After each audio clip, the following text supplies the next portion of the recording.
Hey guys, welcome back to my channel where I am trying to plan a novel when I've never done it before.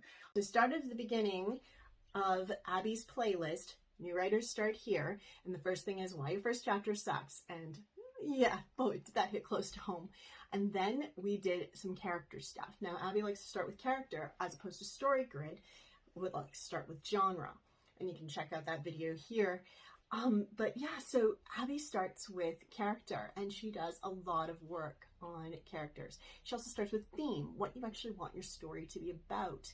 And this is actually quite similar to thinking about the genre, which is why I went back and talked to you about story grid first, because talking about the theme talks about that scale that we talk about in story grid genre. So if you want to talk about justice, you're writing a crime. If you want to talk about life and death, then it's an adventure story or a thriller.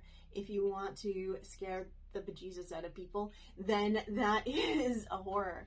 The thing is, I realized that and I spoke about this last week in my story grid post, that I have always wanted to tell a worldview story. I love a good worldview, whether it's a revelational or it's a maturation, whatever. I love it I love the eternal journey of my characters.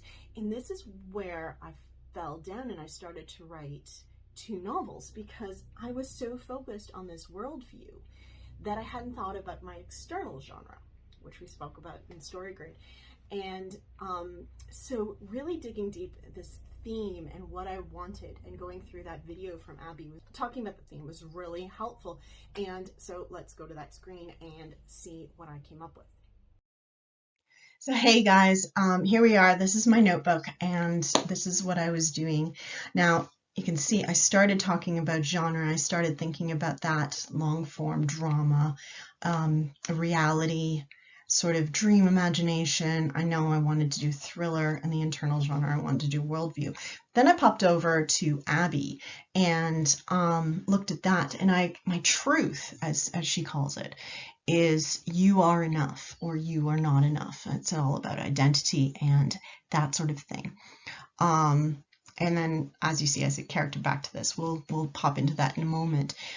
She wanted me to think about mood, so I came up with words like noir, surrealism, grit. Abby then has you take that theme and those words a step further and create a Pinterest board and come up with things that might support your ideas or inspire you, that sort of thing. So this is what I came up with. Lots of dark, lots of open doors, lots of sort of strangeness. I like lamps. I like, as I said, doors. I like noir sort of feel. And one thing about thinking about noir influenced my perspective. So I was writing this in the third person, but noir is often written in the first. So I went back and I've been writing in the first person, and I think my last or second last backstory is written in the first person as well. Another way she has you look at your theme is to create a playlist, and I've done this. I've created one on Spotify. I'm tweaking it, but I'll link it in the comments below so that you can listen to that and see what I'm listening to while I write. I'll probably delete stuff that doesn't fit as I go along and add things as well, so you can keep an idea there. Mostly this stuff either somehow inspires me in the words or the type of music it is, or I've heard it in a cool noir or TV show or movie that I'm watching, and I think, oh, that's exactly the kind of feeling that I want for mine, so I've popped it into that playlist. So give that a listen too. But ultimately, Abby says this theme will be the flip of her misbelief. So my theme is you are enough, so her misbelief is I am not enough. Or in other words, she's trying to live up to what she thinks other people want her to be. Her value is in how other people see her, and that her image is the most important thing. And she's afraid that if she doesn't live up to that image, that she will have no value and she will be worthless. So the theme part was great. That really got me home and the story I wanted to tell, and really nailed down and helped me out there. But I still didn't have a plot. I knew I wanted to write a thriller. I knew my theme. I did not know, and I thought I knew my characters, but I didn't know what story I wanted to tell in the plot. And so I dove into this character study, and I was with her. And it was fine until suddenly I realized she said this. Ask yourself, what steps could my character take now to actively pursue their goal? This is going to lead into your plot, okay? This is going to become your character's mission. So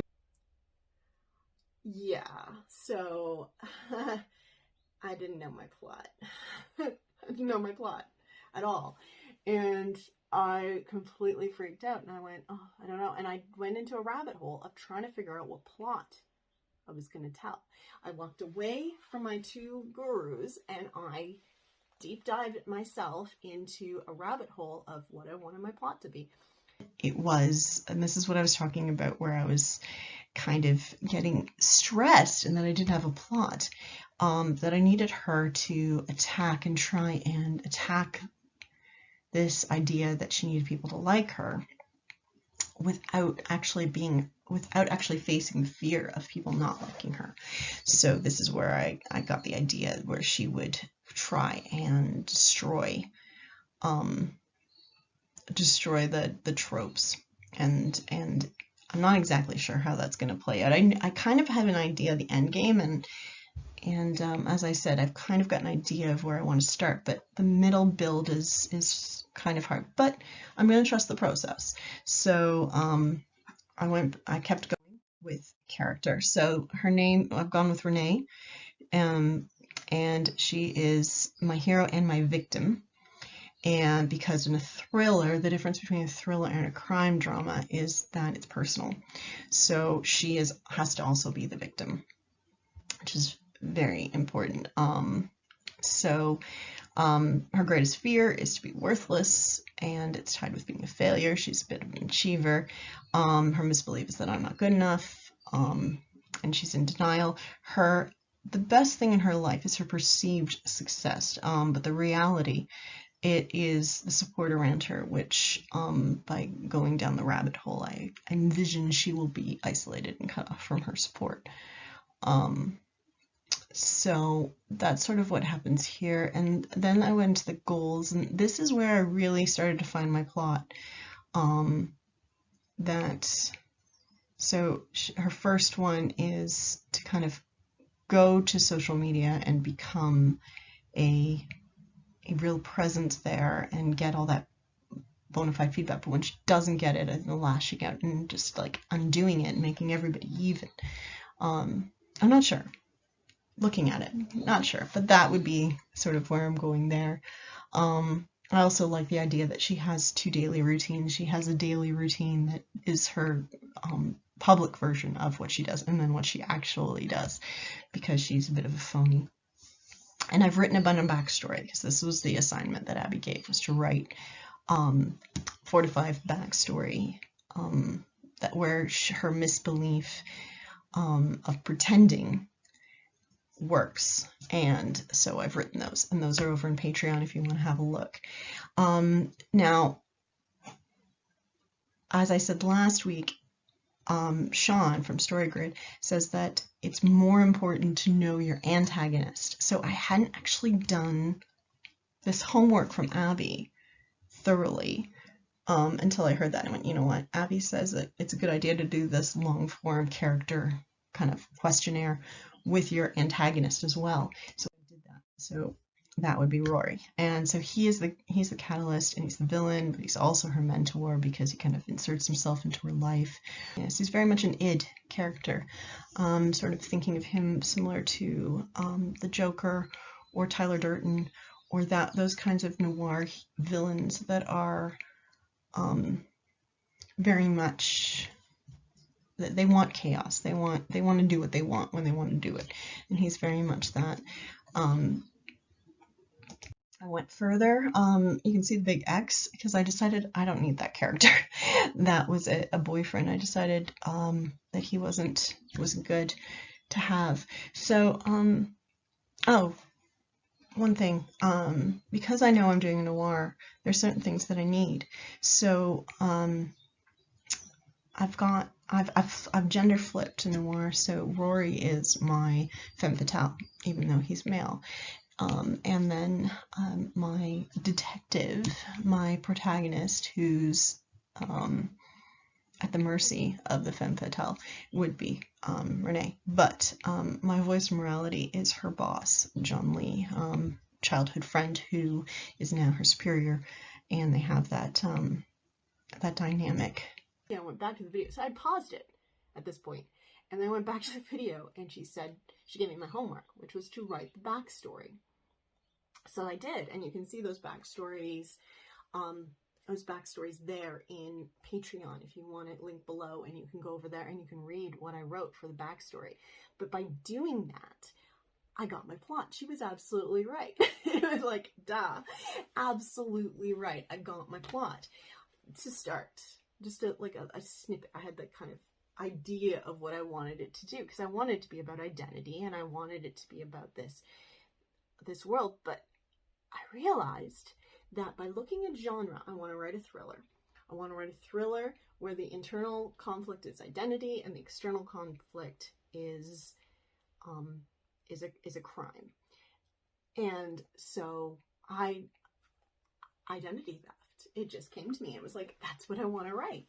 That's what I want to write about. So I had my inciting incident, but I didn't want to jump there yet. So I went back over to StoryGrid, and you saw from last week when I went back in and went, oh, I'm not supposed to look at character yet. I'm supposed to decide my genre, which I have, but I haven't actually looked at it yet.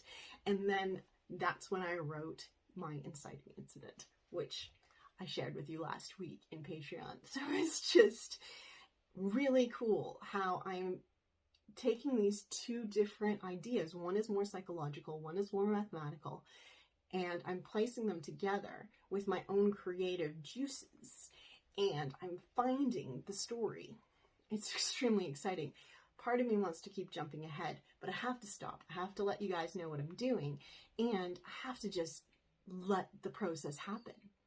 So next week, I'll be going back, I'll be reviewing my, because my StoryGrid homework, and the next thing with Abby is to look at my hook and to look at my inciting incident. Now, Sean from StoryGrid, he says your inciting incident happens in the first page. And also I've realized, as I showed you with my internal conflict, that my inciting incident has to do two things. It has to show that it's a crime, but it also has to speak to identity. And that's why the identity theft thing works. But then at the same time, don't show too much. So I'm going to look at it again. I'm going to do the research and the homework that StoryGrid gave me. And I'm also going to look at the next couple of videos from Abby about the hook and the inciting incident, and the next couple of StoryGrid podcasts about the core questions, and really get that scene down before I move on and keep writing, because I'm planning, I'm not pantsing. All right? I'll see you then, guys.